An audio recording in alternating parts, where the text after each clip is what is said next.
พอถังผ่าอีกคนเลยที่ ชาดา สัตว์ป่าเนี่ย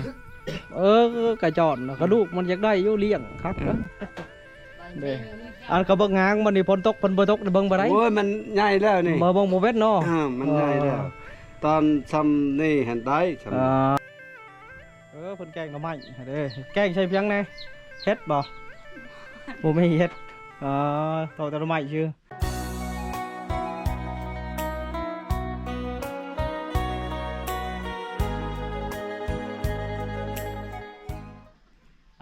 กราบทักทายแล้วก็สบายดีบัดทุกคนนะขอยินดีเข้าสู่ช่องบ่ลำเงินวิธีชาวบ้านเช่นเก่าเช่นเดิมทุกคนเลยตอนนี้เฮาก็กำลังอยู่บ้านนาม่วงได้ขึ้นกับเมืองพลานไส้แขวงสวรรณเขตได้ก็คือเฮามาบ้านเพิ่นทุกคนเลยมาหาในบ้านเพิ่นแต่ว่าบ่พบนะแล้วเฮาก็โทรแจ้งเพิ่นเรียบร้อยแล้วว่าถือขออนุญาตนะเพิ่นบัดนี้เฮาก็สิพาทุกคนมาหาเลาะเบิ่งวิธีการเป็นอยู่นะเฮาก็ได้เลาะหลายเทื่อแล้วทุกคนเลยก็ครั้งนี้เฮาก็สิให้ทุกคนได้เบิ่งใหม่ทุกคนเลยก็ถือว่าเป็นบ้านนี่ก็เป็นบ้านชนเผ่าปรูนะเป็นฮีข้อก็คือประเพณีเป็นถือผีนะทุกคนเวลายามเห็นบุญก็คือเป็นระปืบนะทุกคนเอากาชิพาทุกคนไปรับชมน้ำกันเลยนะปะไปทุกคนกาชิพาทุกคนยางเลาะบ้านคนนี่แหละนะครับ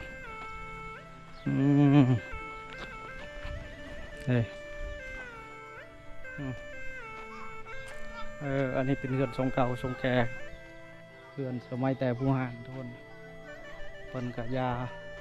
ใส่งานแล้วล่ะปลูกผักมันละมากแล้วพ่อจ้าเด้เรือนกระปะแล้วพ่อจ้าคือแบบนี้ได้เรือนแต่เก่าเรือนแต่แก่บันส่วนพากันเน็ดเพียงกันดิจีเครือกระปอกป่ะไปคือไฮดีแล้วปะเนี่ยขนมจ้างเศร้าไฮแบ่งกันเด้อ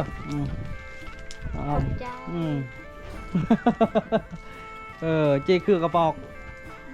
เดี๋ยวมัดหัวป่ะมัดหัวแล้วเนาะตัวใช้ผัวบริเจกมาเนี่ยผัวขึ้นปกปอนมัดหัวมัดสวนอาณาก้ายังได้มัดแล้วยังสีเกียมหัวก้อนไว้ซะปุ๊กเอาบ่อดื้อวานเอามันจังบ่อตายเนาะไว้ซะคันว่าวานอันนี้คันมันแดดมันสีบ่อยากทนนะเนาะบ่ครับปุ๊กเอาหรอกใครแน่เนาะไปก้อนบ่เลยโอ้มังยบเนาะกำลังหมากตำสมคักแล้วก็ถือว่าเป็นบ้านนะเป็นบ้านเก่าบ้านแก่ได้บ้านน้ำห่วงนี่เป็นบ้านที่อยู่สุดมูไว้ซะขึ้นไปพุ่นกระเมดผู้สักแห่หรือว่าจะทานที่ด่านขันด่านมนบอลเพื่อนที่เพิ่นฮิตบุญประจำปีแต่ละปีนะเพิ่นสิเอา12 คำนะเดือน2กับเพิ่นฮิตบุญประจำปีกับหอยประบาทก็คือขึ้นเส้นทางนี้เลยทุกคนเลยอันนี้ก็ชิพาทุกคนหาเลาะไปเรื่อยๆนะเลาะส้มวิถีชีวิตการเป็นอยู่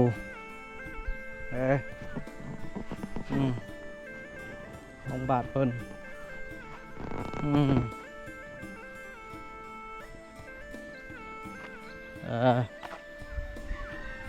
เฮ็ดเพียงอยู่ไม่เท่านอนอยู่เอาขนมเอากินบ่ขนมกินได้บ่ได้นี่เป็นเพียงคือนอนอยู่เจ็บหัวเป็นถึงปะได้ล่ะเฮิงล่ะย่างก็บ่ได้ยังโอ้อยู่กับไผลูกไปใช้บางยานี่บ่ลูกได้โคตรเลยคนเจ็บหัวว่าจะบ่ได้ไปโรงพยาบาลบ่ไปขนมกินได้บ่พิษบ่เจ้ากินบ่พิษเลยกินเอาไปจักรบกวนเจ้าให้เจ้าพักผ่อนเด้อเอาไป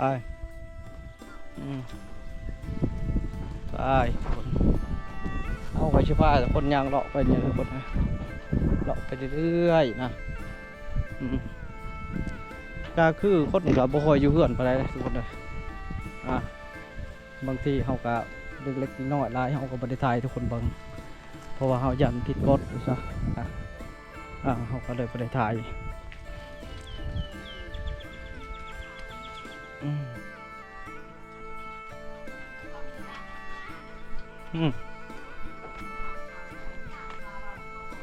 ถูกนอนปักพอดทุกคนเลยวายหลายเหลือทุกคนเป็นกอดเลยไม่ใช่วายเป็นกอดเลยบันส่วนเห็นกินยังนี่แกงหน่อไม้โอ้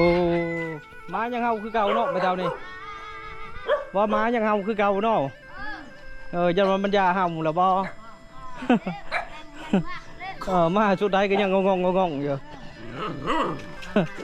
มันก็ต้องบ่เมื่อยดีหรอฮะอันนี้เพิ่นจิกเครือกระปอกไปทางใดเห็นแต่จิกเครือกระปอกเนาะช่วงนี้แค่ตะกาน่ะเอาขนมมาเนี่ยเอาขนมให้ไม่เท่าเพิ่น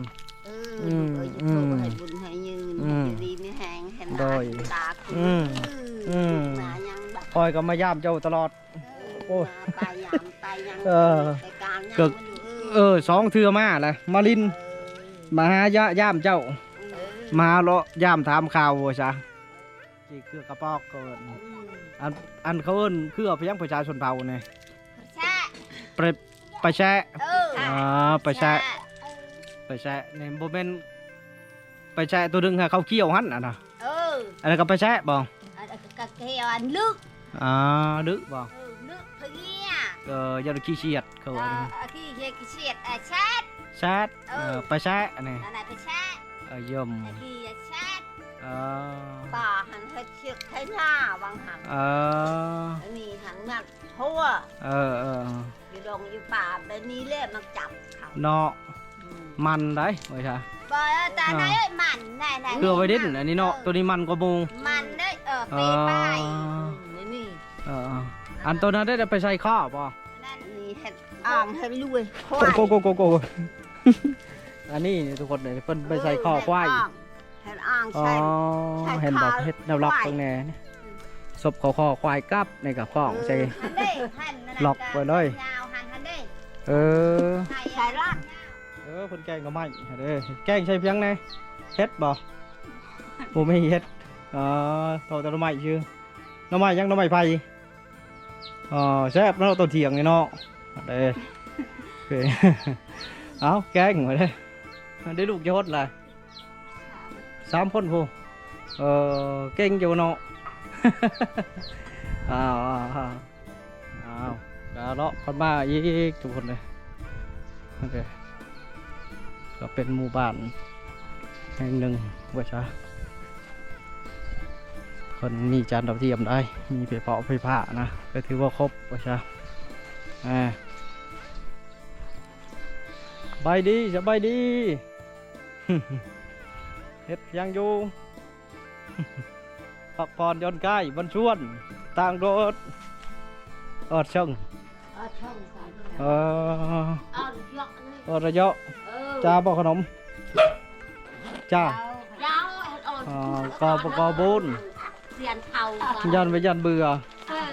เอาแบ่งกันกินผุละก่อนผุละใดเงาแปะเนาะฮะบนหน้าวันมีจ้าเอาแปะบ่แปะเนาะเตะจ้าฮะขอไปเตะจ้า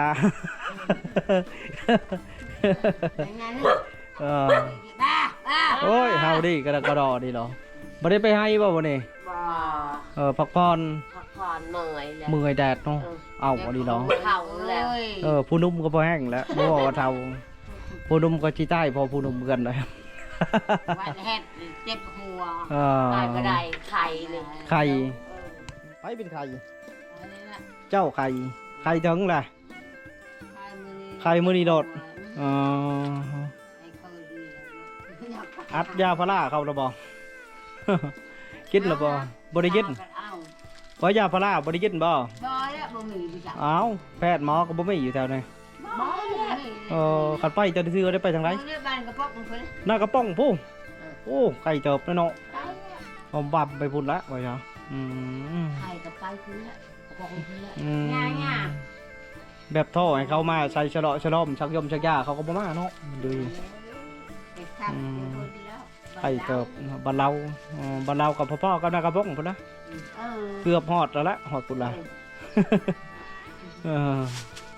ไอ้สวนปลูกกล้าปลูกมุ้งแล้วบ่ ยัง ยังเนาะ คนตก ฝนตกบานเอาหรือปลูก เลยไปทางไปนะ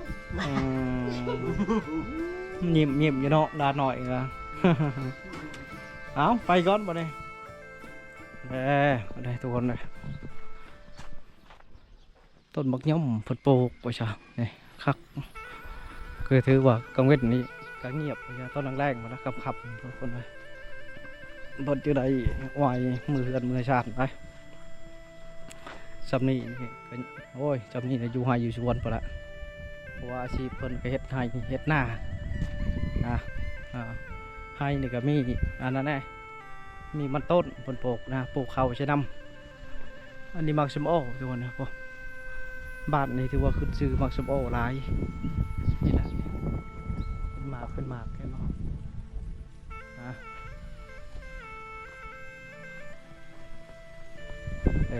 มีต้นมักลำไยได้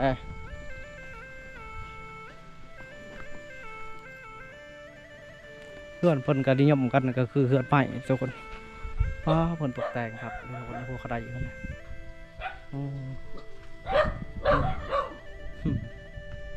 บันส่วนมาหลายทุกคนเพราะว่าแถวชนบทเฮานิยมเลี้ยงหมาหาเฮาแรดไม่ใช่สบายดีสิไปยังไงโอ้ซื้อรถใหม่อยู่นี่ เอาอันนั้น เนาะรถใหม่คักเนาะสีดังแตบๆอยู่แล้วเนี่ยเสร็จตัวนะเอา ยังใหม่ยังงามซื้อเฮิงบ่ได้ล่ะบ่ทองปีเนาะสิไปชวนบ่ปะเนี่ยอันนี้หมอนำทุกคนเลยถือว่าราคาในบริเทิร์ได้รถกูมือเนี่ยแพงเนาะ แพงเลย 69,000โอ้พอโทรเห็นบ่ทุกคนเอ้าอะไรเฮ็ดยังอ่ะนะดอกเห็นคือเป็นเอานะ ใส่ข้าว ใช่เข้า อ๋อข้าวหายงั้น เขาหน้านี่ อยู่ไปตามคณะบ่เนี่ยมันสบายบริหารเนาะ สบายแล้วใช่อันนั้นนี่นั่นแยงเอาใช่ เนอะเอ้าได้อาหารครับแต่ตัวได้แล่นบางใหญ่หนึ่ง ข้าวได้ครับบาทจิต บาจิตนี่จักพัน200,000ก็โลละ200,000จักเลย แล้วโลนึงเนี่ย โลแรกจองเลย โล แล่ทุกคนเลยเพิ่นยามนี่ได้แล่นก่อยยิงคักตัวยังทุกคนเด้อันก็เบิ่งงางมันนี่ฝนตกเบิ่ตกเบิ่งบ่ได้ โอ้ยมันใหญ่แล้วนี่ บ่เบิ่งบ่เว้นเนาะ มันใหญ่แล้วตอนทำนี่หันได้ อันนี้มันก็ฝนตกหมดแล้วเนาะ มันหมดแล้วนี่มันแดดกระถึกฝนกระถึก แลนเห็นบ่ เดี๋ยวนะ ไว้เหลือนาดาปะชุนว่าไว้ ปะเอ้ยมาเนี่ย จ้าจ้า ขายแล้วเขาไปอยากได้เงินเดี๋ยวแล้วในคนซื้อแลนทุกคน อยากกินเลยลูกเอ้ ก็อยากได้ชื่อกิโลด ชื่อกินเลย โอ้ยอยากได้ชื่อกิโลดยอดไปซะ เรียกเปรียมก่อน อดได้อยู่ได้กินแล้วก็รับเขา ชื่อบ้านมีแลนก็ชื่อกินเนี่ย โอ้แนวมาแล้วผู้ได้จังได้ได้อันแลนนี่ได้รุดพุดเพชรอยู่ไรบ่ทันหรอได้เนี่ยโอ้ก้อยครับคือยังเนี่ยก้อยแดน ใหญ่หนึ่งกัน ใหญ่โพด แต่อันร่วงชายก็เจาะรัวชายอย่างตลอด มัดบอดี้นี่ไรบอดี้ทันหรือไรชำนี่พูดพีดนี่แล้วชาติรถขึ้นไปย่างวะเนี่ย ผู้ใดแลน ผู้นี้ได้แดน ร้านนี่ใหญ่ โอ้เก่งเนาะเจ้าเนาะ เก่งเลย บ่ขึ้นเนาะบ่หรือว่าเดี๋ยวใด ก็ไว้แน่เหรอไปมา ยักษ์คอกแล้วมัน ขึ้นข้องเอ้าหมาไล่ขึ้นกกไม้ มามัน เนาะ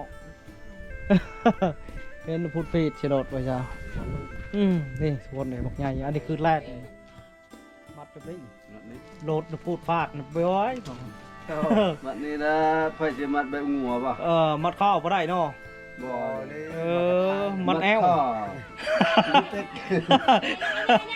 ปก่อนจะต้อง ก็ได้ค่อยมัดเดี๋ยวค่อยมัดข้าวเนาะได้ กระปะโอ้ยตาปากเนาะ ก็ได้ค่อยมัดข้าวมันรถ อยู่ตามดอกเล่น ไปได้ มัดข้าวก็เรียบร้อยแล้วเนาะนี่แหละโทษเลยวิธีชีวิตอาหารการกิน ตัดลูก อาหารในดงในป่านี่แหละทุกคนเลยอ่านแล้วมาเนี่ย ไปแหละ โพกไว้มาเนี่ยเอาครบเพื่อนบ่แลดนี่ฮะครบเพื่อนบ่มันครบเพื่อนบ่ ครบแล้ว ครบเนาะโอ้ยเจ้า คันห้อยแต่บ่ได้ครบดอกขด คันแรกดิครบเนาะวันนี้เพิ่นก็สิโพกได้ทุกคนเลยโพกไว้แล้วเพิ่นได้อาหารดีได้บัดนี้เพิ่นก็ชื่อเอาทุกคนเลยนี่น้าเพิ่นแล้วเพิ่นเก่งหาแลนมื้อนึงได้จักโตจะไปนี่ ตอน1 2ตอนี่แหละ ป้อเราก็ซื้อว่าคุ้มแล้วตัว 2 โตนี่ก็บ่ต่ำก็แหละ400,000นะดอกฮั่นกระต่าย กระแต กระแตยังเป็นอยู่อีก ยังเป็นคืออาการซองลอง โอ้กระแตหรือกระจอดคือดังแหลมกระจอดโอ้ยยาเลยเอาไปอยากไปได้กับสัตว์ป่านี่กระจอดกระดูกมันอยากได้อยู่เลี้ยงครับอันนี้เนื้อเขาบ่ค่อยกินไปได้ของป่าเอาได้ไปพ่นโดยพุ่นมักของป่าทึกอากับอันนี้ เที่ยวกับ กระแตงกระจอดก็ได้จ้ะโอ้หมานเลยเนาะทุกคนเลยมาเมาอยู่เฮือนอยู่พี่เนาะ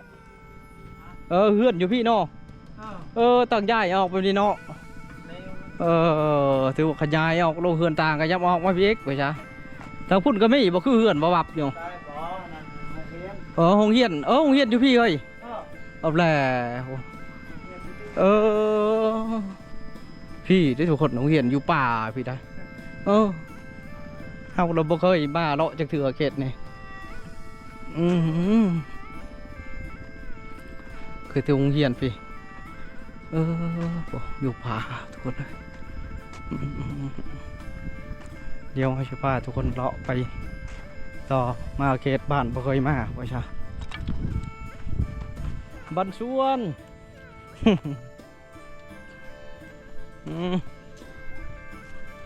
แล้วก็หาเลาะดินเลาะหัวกินอาหารยังกระแซบแล้วเนาะแกงลูกไม้ไว้ซะเด็กแกงลูกไม้ทุกคนโอ้ยเจ้าเจ็บท้องเอาหอมหวนแล้วเนาะแกงลูกไม้บรรยากาศตอนเที่ยงไว้ซะทำไมไพ่บ่หน่วยกระชะแซ่บเลยอันนี้บ้านมันกระจายกันไปเดี๋ยวทุกคนเลยจุดหลักๆในกลางบ้านคือบ่อนี้นะบางยานี่ก็คือเพิ่นกระจายออกแต่บ้านใหญ่ตัวนี้นะแต่เพิ่นก็มีน้ำบาดาลแบบโครงการแล้วเพิ่นเฮ็ดให้นะเพิ่นกระพากันนำใส่เส้นทางครับรู้สึกสะดวกสบายแล้วนะถือว่าสบายขึ้นกับภูมิตาแห้งในกระเฮ็ดเดือนหลังใหญ่ๆนะทุกคนเลยพวกภูมิในกับพออยู่พออย่างไปนะเพื่อนซาดร้านแปดมาแถวนี้ก็ยังโอเคอยู่ไม่ใช่ก็ยังว่าพออยู่พอกินอยู่ได้โถสาวอยู่ตั้งเรือน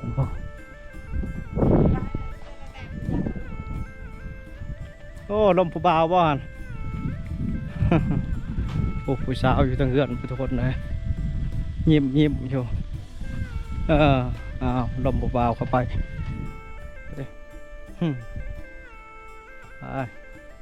โอ้เฮือนเห็ดใหม่ทุกคนเลยครับ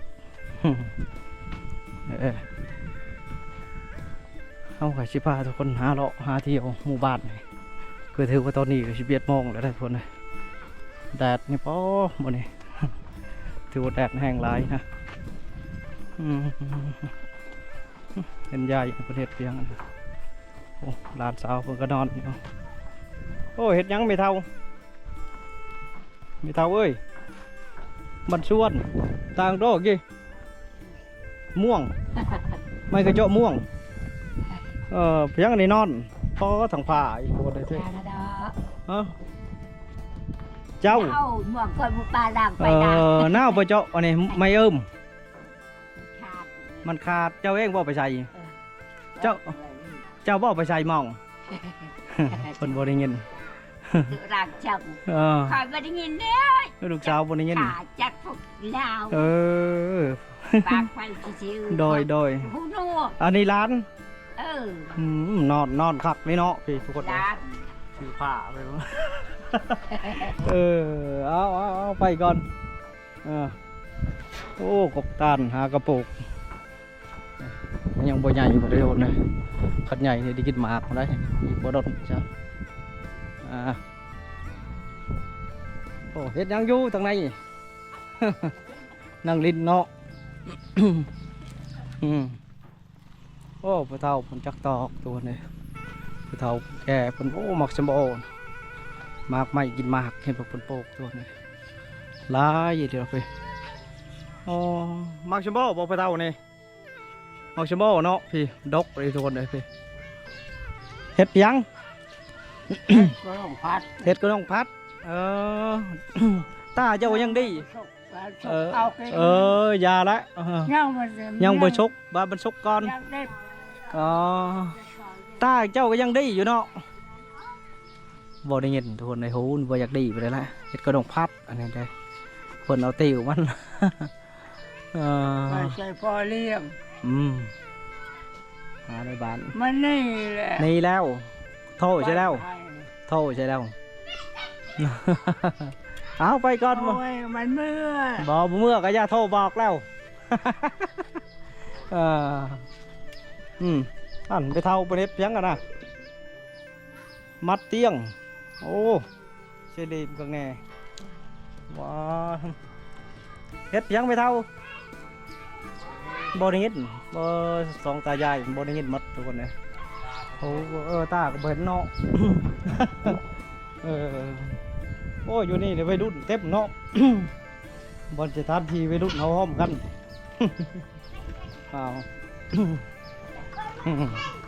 ลายคนในกระมวลดอกเอาทุกคนเขาบอกว่าจะได้กลับบ้านได้วันนี้นะก็คือสิได้ไปต่อกันละโมเมนต์กลับบ้านดอกไปซะก็คลิปเขาโดนเอานี่ก็ชิกลับลาพี่ลาน้องไปซะพบกันอีกคลิปหน้าทุกคนคลิปนี้เขาก็ว่าสบายดีเอาบ๊ายบาย